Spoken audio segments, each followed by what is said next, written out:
वृंदावन बिहारी लाल ठाकुर जी महाराज की। इस प्रकार से सुखदेव जी कहते हैं, परीक्षित जी को सुखदेव जी ने फिर दक्ष प्रजापति का प्रसंग कहा, उनके 11,000 पुत्रों को विरक्त होने की बात कही। देवताओं ने अपने गुरु के सभा में अपमान कर दिया, बृहस्पति देव रूठ कर चले गए। 10,000 पुत्रों को विरक्त किया तो नारद जी को श्राप दिया कि तुम्हारा एक स्थान पर पैर नहीं रुकेगा। इंद्र ने दूसरा गुरु विश्वरूपा को बनाया। दैत्यों के भांजे थे विश्वरूपा, तो आहुति देते देते आहुतियों में थोड़ी गड़बड़ करना शुरू कर दिया। विश्वरूपा को ब्रह्म हत्या लग गई, क्योंकि इंद्र ने विश्वरूपा को मार दिया, इंद्र को ब्रह्म हत्या लग गई। इस ब्रह्म हत्या को इंद्र ने 4 स्थानों पर बांटा। पहला स्थान जो पेड़ के ऊपर गोंद आता है, उसे ब्रह्म हत्या को बांट दिया। और दूसरा जो हम जल के ऊपर आपने देखा होगा नीली नीली काई जैसी जम जाती है,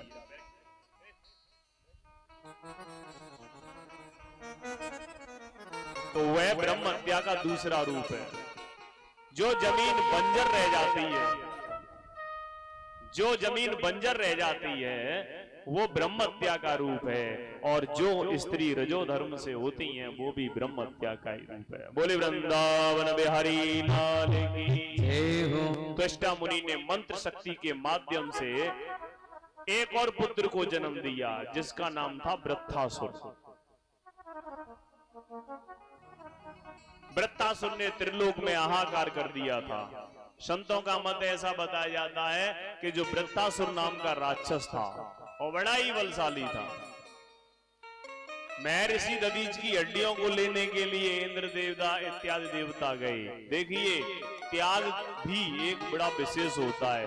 महर्षि दधीच ने संसार के कल्याण के लिए अपनी हड्डियों को दान दे दिया, लेकिन देवताओं को यह सोचना चाहिए था कि हम किसी से मांग क्या रहे हैं। लेकिन जो त्यागी पुरुष होते हैं, जिनके अंदर त्याग की भावनाएं होती हैं, वो विचार नहीं करते हैं, संसार के कल्याण के लिए कुछ भी त्यागने के लिए तैयार हो जाते हैं। त्याग किनके अंदर होता है? जिनके ऊपर मेरे ठाकुर जी की विशेष कृपा होती है। परिणाम स्वरूप क्या हुआ? उन हड्डियों से वज्र को बनाया गया। वृत्रासुर और इंद्र का संग्राम शुरू हुआ, और यह संग्राम ऐसा शुरू हुआ कि लड़ते लड़ते वृत्रासुर ने इंद्र को खा लिया, पेट में निगल लिया।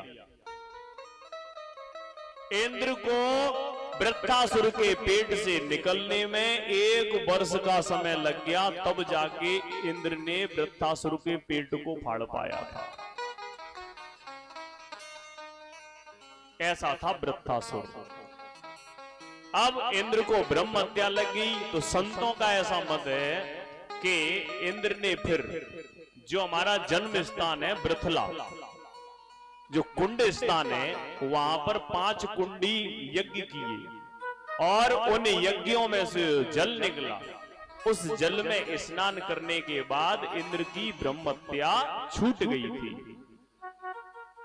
आज भी उसका प्रभाव है कि जो लोग कुंड में स्नान करने के लिए जाते हैं, किसी की सर बह रही हो, मस्से हो रहे हो, या दाग, जो भी बहुत सारे चर्म रोग अगर हो रहे हैं, कुष्ठ रोग हो रहे हैं, तो कुंड में स्नान करने से उसी समय का प्रभाव आज भी है कि वहां पर सब सही हो जाता है। जो व्यक्ति भाव से स्नान करने जाते हैं और लीला विलास महाराज के दर्शन करते हैं, भोलेनाथ को जो जल अभिषेक करते हैं, और उस वृत्रासुर के नाम से इस पावन धरा का नाम वृथला पड़ा।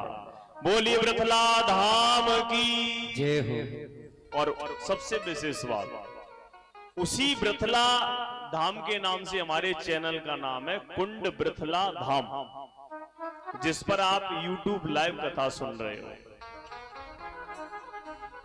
तो जिनके पास मोबाइल सभी रखते हैं, तो आगामी कथाओं का आनंद लेना चाहते हैं, हमारे परिवार से जुड़ना चाहते हैं, वो कुंड वृथला धाम लिखकर सर्च करें, सब्सक्राइब करें और बेल आइकन दबाएं। जय जय श्री। आज भी बैसाख के महीने में हमारे कुंड में हर रविवार को मेला लगता है और अंतिम रविवार को बहुत बड़ा मेला लगता है, और जन्माष्टमी वाले दिन बहुत भव्य मेला लगता है। समय मिला करे तो दर्शन करने जरूर जाना। ऐसा संत बताते हैं कि लीला और विलास नाम के दो संत थे, उन्होंने जिंदा समाधि इस स्थान पर ली थी, इसलिए उस स्थान का नाम आज के समय में लीला विलास महाराज पड़ गया। बोली लीला विलास महादेव की जय हो। जिससे हमारे गांव के, हमारे 40 क्षेत्र के, हमारे पूरे क्षेत्र के, आगरा जिले के तो श्रद्धा भाव बनाई हुआ है। इसके अलावा दूर दूर से लोग आज भी पंजाब, राजस्थान, हरियाणा आज भी दर्शन करने के लिए आते हैं कुंड में। कई बार कई साइंटिस्ट आए, उन्होंने सैंपल लिया पानी का सर्च करने के लिए कि इसमें देखें क्या है, लेकिन आज तक किसी को कुछ नहीं पता पड़ा, क्योंकि जो भगवान की देवी शक्ति है वो हम पता नहीं कर सकते हैं, क्योंकि वो तो उसकी कृपा मात्र से होता है। बोले सामरे सरकार की जय जय श्री राधे श्याम। आइए अब सप्तम स्कंद में प्रवेश करते हैं। परीक्षित जी ने कहा